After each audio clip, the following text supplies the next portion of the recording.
Representative of District 2 Carroll County, Carolyn Brown.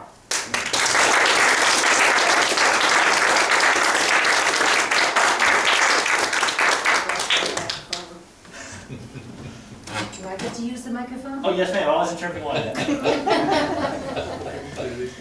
I think these guys are probably a really hard act to follow.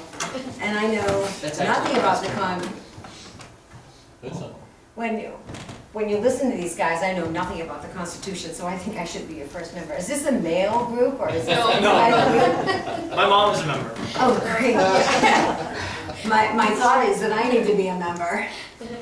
So I came here tonight to hear what CAP is all about.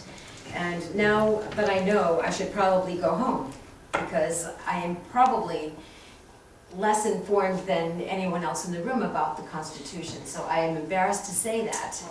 So I would like to get back to the part of the government that I served in, which will bring you back to the local area that works us up to this Constitution and to Washington.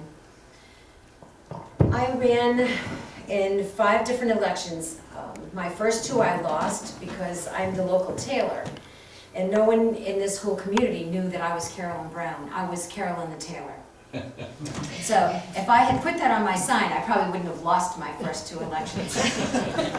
But it was very, very exciting because I'm not sure if anyone remembers the name of Ray Barton. Oh, yes. He was an enormous mentor to me, and he says, Carolyn, we need you there.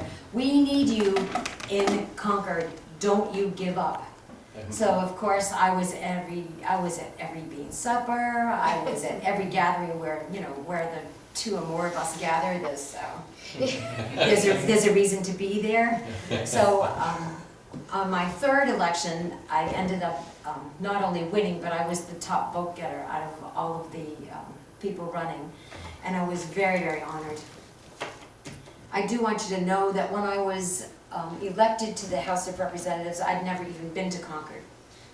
I knew my people. I didn't know I didn't ever get to the Capitol. It's just, I work, I had a family, I was very, very involved with my community, and I had never even been to the Capitol. So it was a very, very scary thing for me to do. I brought my 3 pins, these pins that you are given on your first day. I have 3 different pins here because I served in 3 different terms. They change the color every year, but it's your security pin.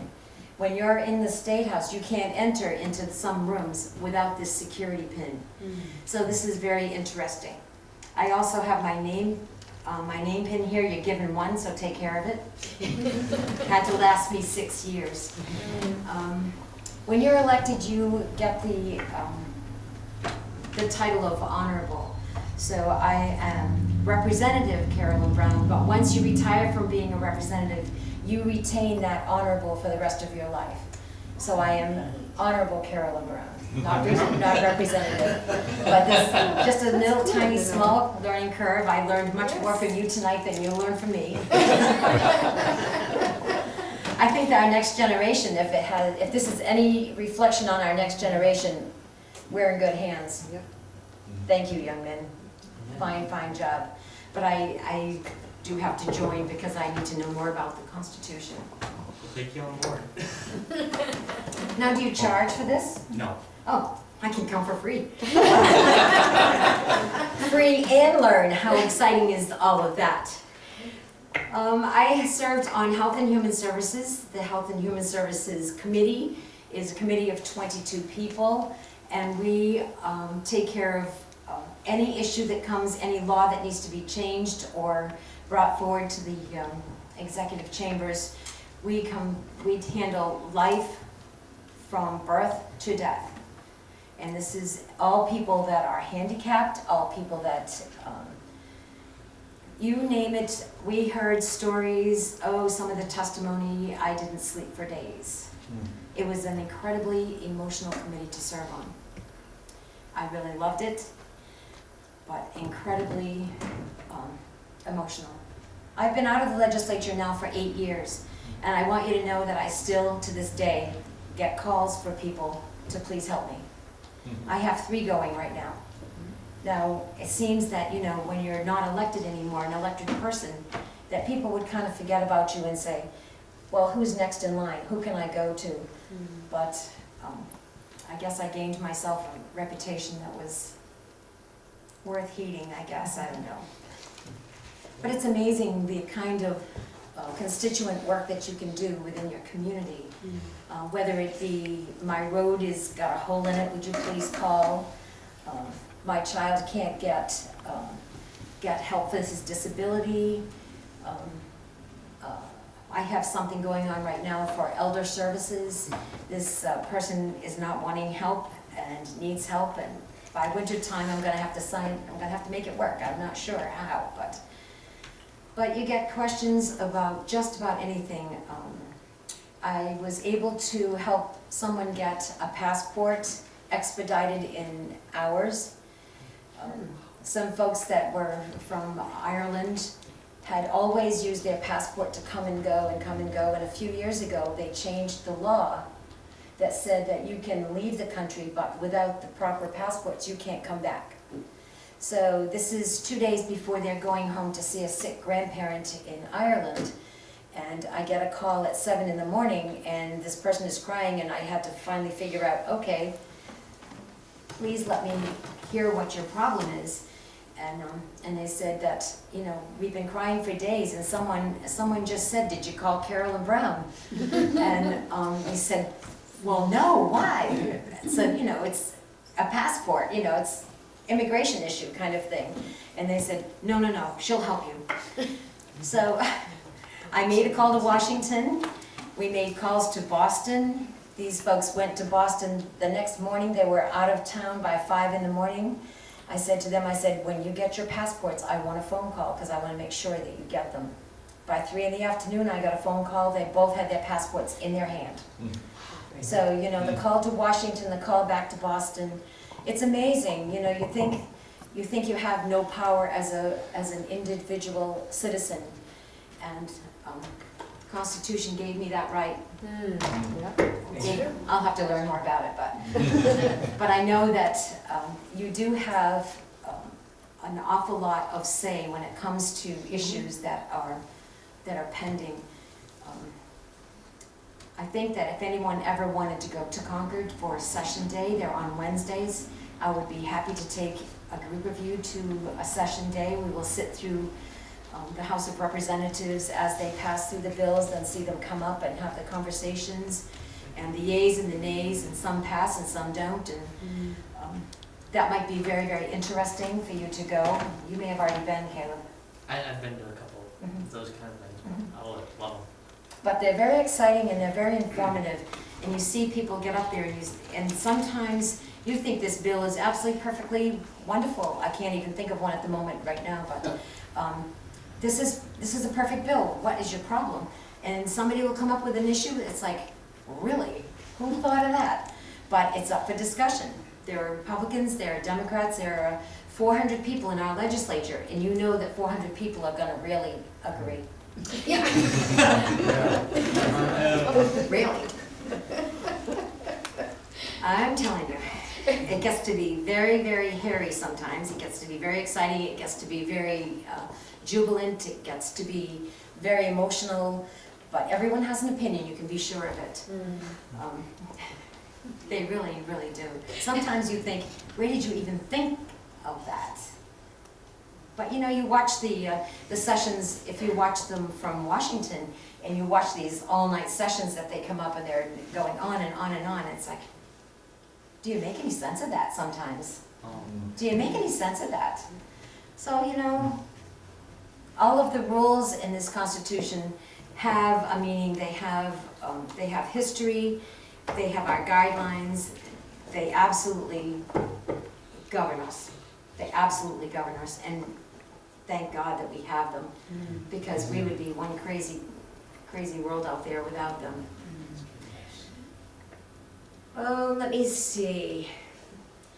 Peace. Now, do you think we are going to see peace in this country again? We have to. We must. But boy, are we really fractured right now. We are really, really fractured. So I think that it's going to take every individual, from our earliest, our young people over here, sitting here. Thank you for being here today. Thank you.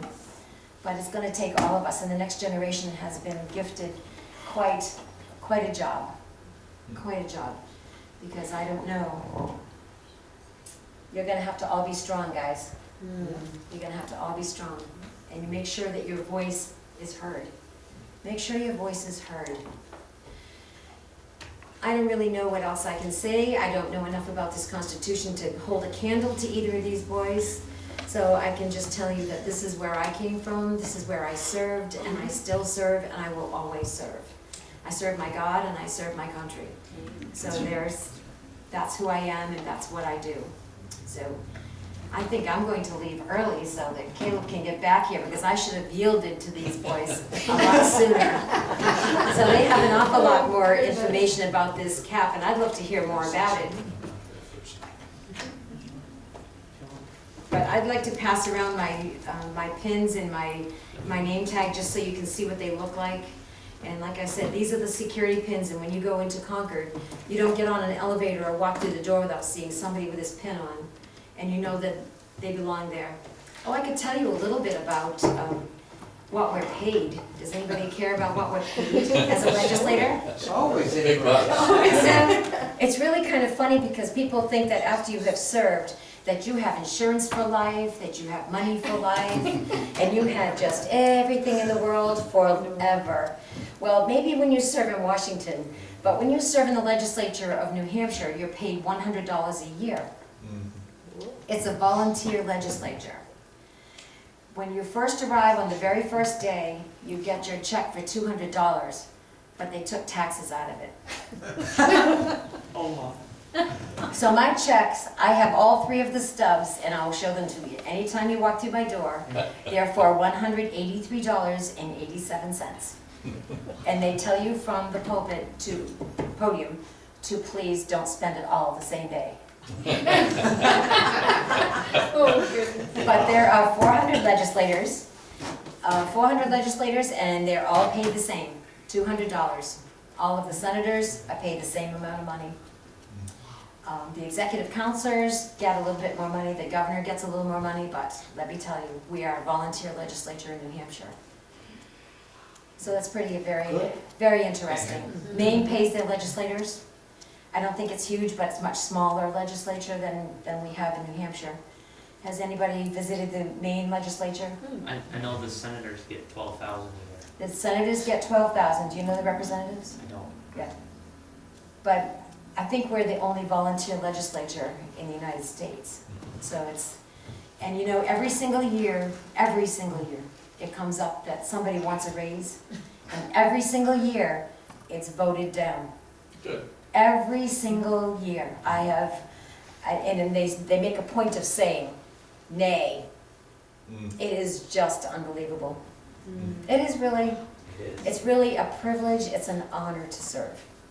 And I am going to retain my honorable name forever. That's right. Forever. Yeah. So I thank you for listening to me, and I'm sorry that I couldn't hold a candle to these young men, but I hope I've given you a little insight of what happens at the lower level, and don't hesitate to ask if you have a problem. I can maybe help you or I can direct you. So thank you very, very much.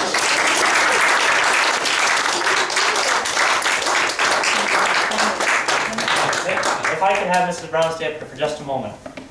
Does someone have a camera? That does. A good camera? It needs to be a good one. Just can't pick.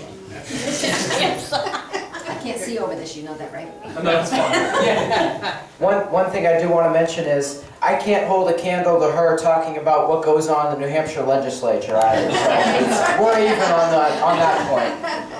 So, it's really amazing.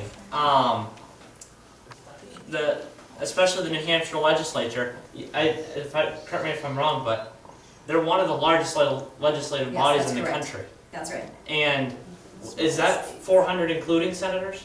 No. No. Oh, no, we're only 400 House of Representatives, and then there are, I think is there 16 or there are 12 senators? Man, I never got to that room. So, do I have a couple cameras in place? Yeah, well, we have a gift for you, Honorable Carolyn Brown. Yes, you do. Yes, you do. We wanted to, it's a certificate of honorary membership. We, the grateful members of Now I the have to show up. We, the grateful members of the Constitutional Awareness Pact, hereby appoint, I should have wrote Honorable Carolyn Brown, as an honorary member of the Constitutional Awareness Pact for the date of September 16th. We humbly thank you for your willingness to speak at the first annual Constitutional Awareness Pact Convention. We appreciate your service and your support for the U.S. Constitution. Signed, Caleb J. Ness and Isaac Haddam, President, Vice President, respectively. Thank you very much.